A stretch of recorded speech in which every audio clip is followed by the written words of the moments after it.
Buenos días, mi presentación se llama Especies como Sistemas, una definición ontológica. Mi nombre es Juan Elías García Pérez, pertenezco al programa CAN de la Vicerrectora de Producción Agrícola de la UNED Guanare Portuguesa. La biodiversidad es toda la variabilidad que existe entre los seres vivos y sus relaciones con el medio ambiente.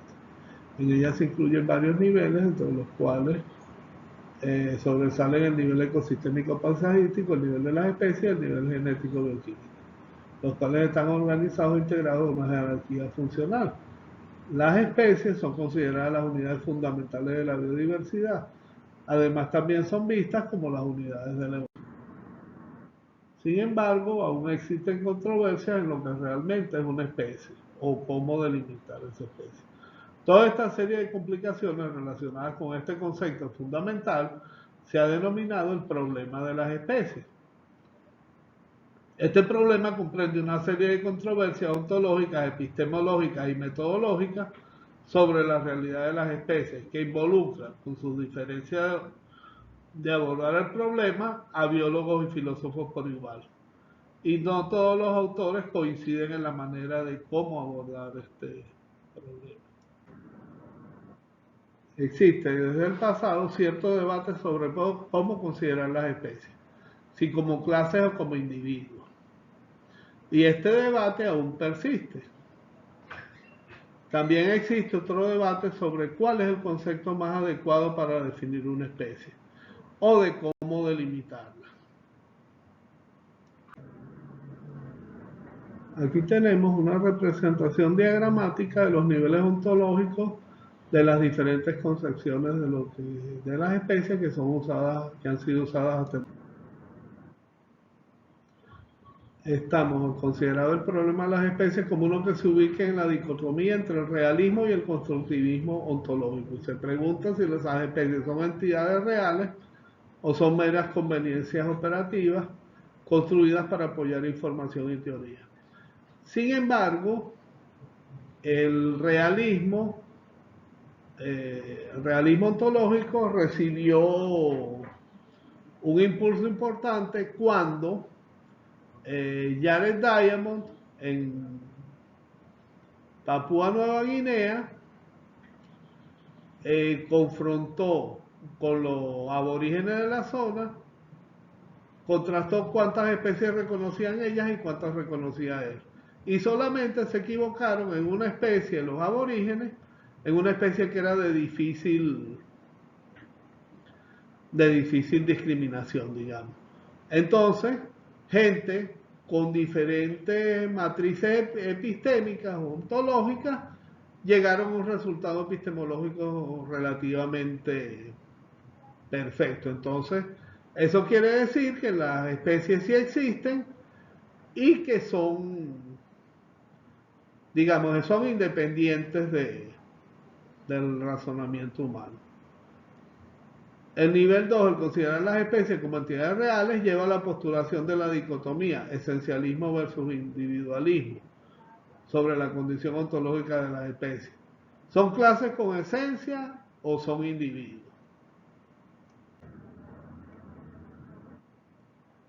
Al final, como las especies son limitadas espaciotemporalmente y pueden considerarse como individuos, entonces las clases con esencia son inmutables, entonces no pueden ser las especies, ya que se sabe que las especies evolucionan. Entonces viene ahora el otro detalle en el nivel 3. Si son individuos, ¿qué tipo de individuos son? ¿Son linajes o son sistemas? De Queiroz sostiene la tesis de que los linajes que las especies son linajes, mientras la tesis de los sistemas es postulada por Eldredge y Gould e invocada por Ray. Muchos de los conceptos de especies son metodológicos en su elaboración, pues se refieren a metodologías particulares para realizar la delimitación de lo que se considera una especie. Estos conceptos pueden presentar distintas categorías de inclusión, Por tanto, un concepto unificado de especie debe ser determinado correctamente desde el punto de vista ontológico. Aquí tenemos un cuadro donde están los conceptos más populares de especie.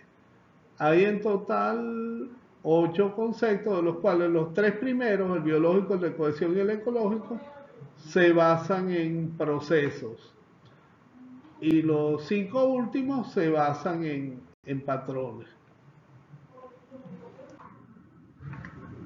Estas aproximaciones metafísicas, en las que existen múltiples y consistentes maneras de dividir la biodiversidad, implican una heterogeneidad epistémica, y el proceso de unificar conceptos es muy complicado, pues las diferentes posturas ontológicas sobre qué cosa es una especie, en la cual existen distintas definiciones, generan, por supuesto, diferentes resultados epistemológicos.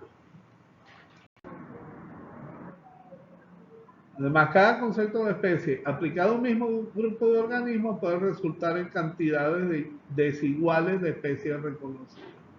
Por ejemplo, un concepto de especie biológica, donde la principal característica es que sean compatibles reproductivamente, puede dar menor número de especies que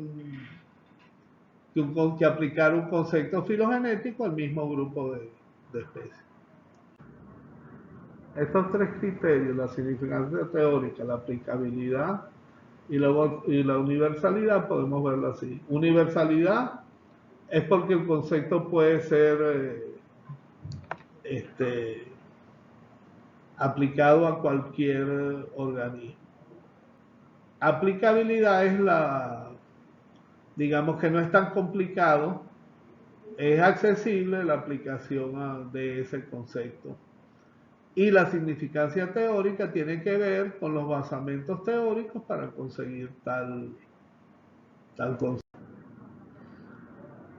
Como tenemos una proliferación de conceptos de especie, ya vimos por ahí por lo menos los 8 más populares, esto lleva una dicotomía, que sería monismo versus pluralismo. El monismo es un solo concepto, si es más y el pluralismo si es más importante que existan muchos conceptos. Hull señala que mientras menos universales sean los conceptos, mayor será la tendencia hacia el pluralismo. Por lo tanto, un concepto de especie completamente universal eliminaría la cantidad excesiva de conceptos. De Queiroz 2007 concluye que todos los conceptos de especie llevan implícita la definición de especies como linaje. Sin embargo, existen problemas en la definición de las especies como linaje. En algunos casos, como lo señalan Barley y colaboradores, pues hay linajes con poca diferenciación morfológica y pronunciada diferenciación genética, como el caso de los peces pulmonados en la cuenca del río Amazonas y el Paraná, donde genéticamente se determina que los peces tienen alrededor de 10 millones de años separados, las dos poblaciones. Sin embargo, no pudieron diferenciarla ni ecológica ni morfológicamente. Pudieron diferenciar una población de la otra. Lo contrario también existe. Grupos de especies con mucha diferenciación morfológica, pero poca variación genética o no formación de linajes, como el caso de los peces cíclidos de los grandes lagos africanos, de origen muy reciente, pero sin embargo morfológicamente muy diferente. A estos últimos, Freudstein y colaboradores los reconocen como especies, pero no a los linajes como lo del ejemplo de los peces pulmonados, cuyos autores tampoco quisieron considerarlos especies separadas, por lo menos hasta que no se consiguieran otras evidencias de diferencia. Giselin, abordando el tema desde una perspectiva diferente, sostiene que el concepto de especie debe estar ligado al concepto de especiación, pues uno no puede ser explicado sin invocar al otro.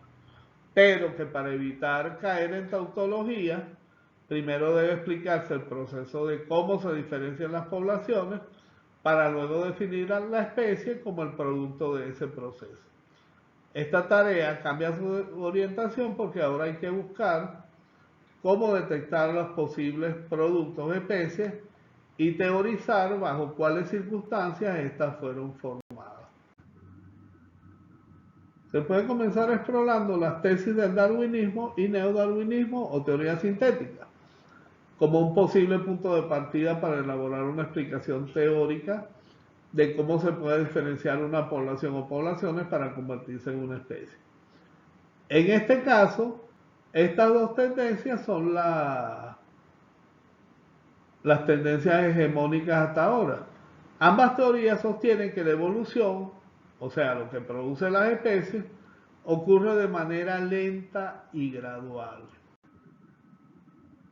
Por ahora nos concentraremos en la evolución gradual o gradualismo, porque es la idea de cómo se interpreta el cambio evolutivo dentro de estas dos corrientes del pensamiento, cuyo mecanismo de cambio morfológico gradual es representado por la anagénesis, figura 2, la cual a su vez es apoyada parcialmente por las hipótesis de mutaciones neutrales con cambio gradual y lento y sin direccionalidad, señalados por Kimura y por Ney como aporte genético del neodarwinismo o teoría sintética.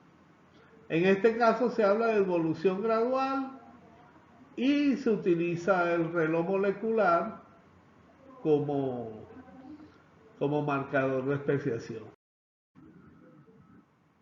Aquí tenemos cómo funciona el mecanismo de anagénesis o especiación gradual, con la inclusión de pequeños cambios a través del tiempo, donde una especie llega a evolucionar y se convierte en otra. La especie A, que es blanca, con el pasar del tiempo se va convirtiendo en azul y luego se convierte en roja. Se torna color rojo y se convierte en la especie B. Pero ¿qué es lo que pasa en el espacio de tiempo donde no se ha convertido todavía en rojo?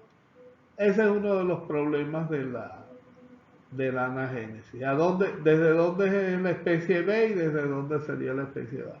Aquí habría problemas para delimitar cronológicamente a las especies. Vamos a hablar un poco de la estasis. La estasis morfológica es definida como un patrón de pronunciada estabilidad morfológica encontrada en muchas especies fósiles y que es mantenido por millones de años. El concepto de estasis fue traído a colación en el contexto del equilibrio puntuado o intermitente y que puede definirse como un estado dentro de un linaje que evoluciona donde no hay cambios estructurales en tiempos geológicos. O sea, que las especies mantienen una morfología más o menos constante. En contraposición a la anagénesis está la hipótesis del equilibrio puntuado intermitente, que nos dice que las especies se mantienen estables en el tiempo hasta que presiones selectivas en un momento determinado hacen que se rompa ese equilibrio y se produce la evolución por salto cuántico.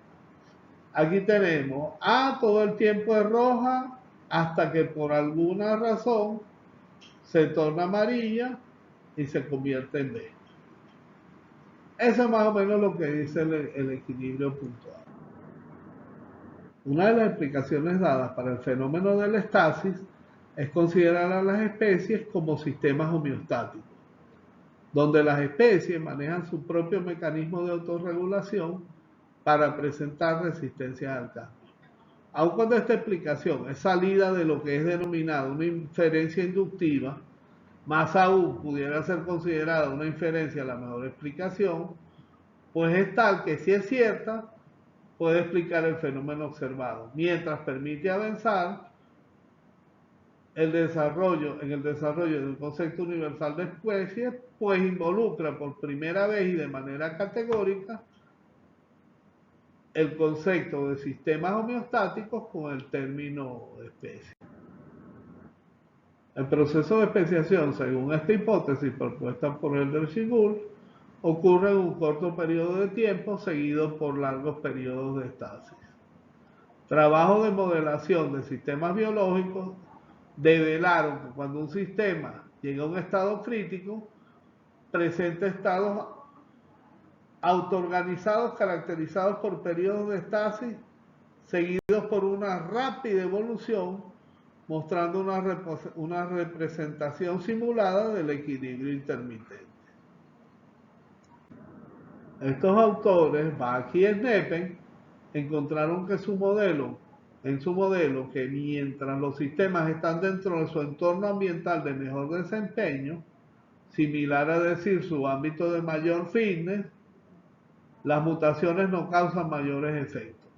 Sin embargo, cuando el sistema es llevado a umbrales de pobre desempeño, las mutaciones pueden provocar grandes saltos evolutivos, en algunos pocos casos, por lo que ellos concluyen que el mecanismo de evolución en el estado crítico puede ser muy rápido.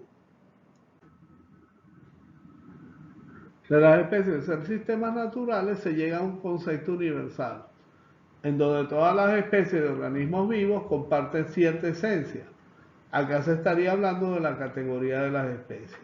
Una entidad abstracta cuya esencia sería que son sistemas con todas sus propiedades y que incluiría a todas las especies de la Tierra, pasadas, presentes y futuras, y si existe vida extraterrestre también serían incluidas en esta categoría. Cuando las especies son consideradas sistemas, se entiende que son sistemas naturales constituidos como una serie de componentes autoensamblados.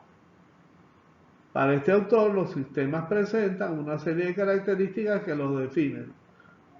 Tales características son composición, entorno o ambiente y estructura, además de historia y leyes del sistema.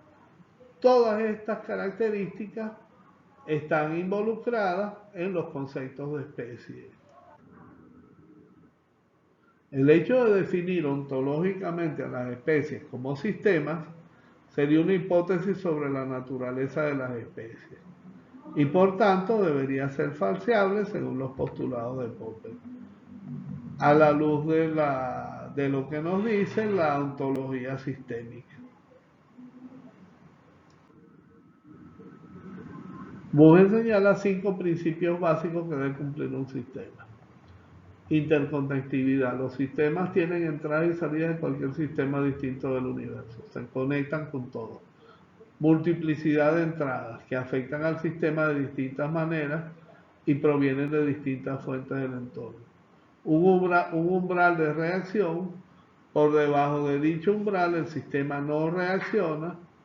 Una aleatoriedad en las entradas y un retraso en la respuesta.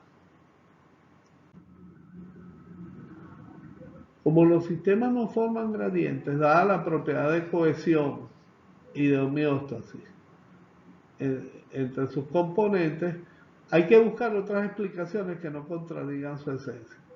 Para explicar procesos de especiación con diferenciación gradual o procesos de especiación ecológica. Los gradientes que se observen serán formados de manera secundaria y no de manera formal. Aquí tendríamos cómo se formaría un gradiente secundario. Tenemos en el nivel 1 una especie representada por una barra blanca y otra especie por una barra negra. Si entran en contacto, tenemos todo un gradiente de hibridización entre la especie A y la especie B. Nosotros encontramos esto en la naturaleza y deberíamos pensar que esto es un gradiente secundario y no un gradiente primario. Entonces, en los dos extremos del gradiente deberíamos conseguir las especies puras. ¿Qué sucede? ¿Por qué sucede así? Porque los sistemas no forman gradientes, primarios, no se diferencian formando gradientes.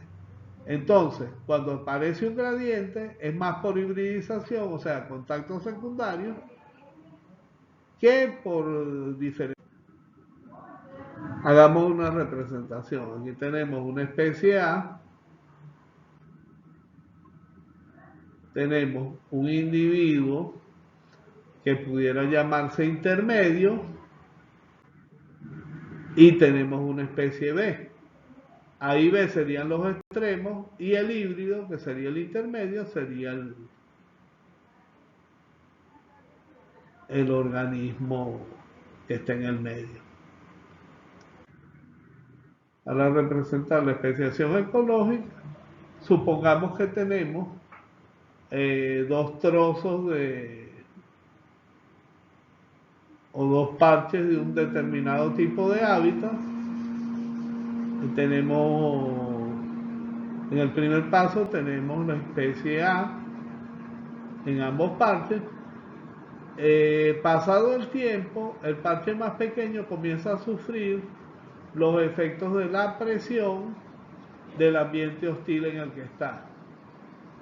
El ambiente comienza a transformarse, la especie A comienza a ser llevada, la población de la especie A que estaba en esa fracción comienza a ser llevada al borde de la criticalidad, y llegado el momento, en el paso 3, ya la especie se convierte en una especie con otro tipo de hábitat, y entonces tenemos el caso de dos especies que están muy emparentadas, pero que habitan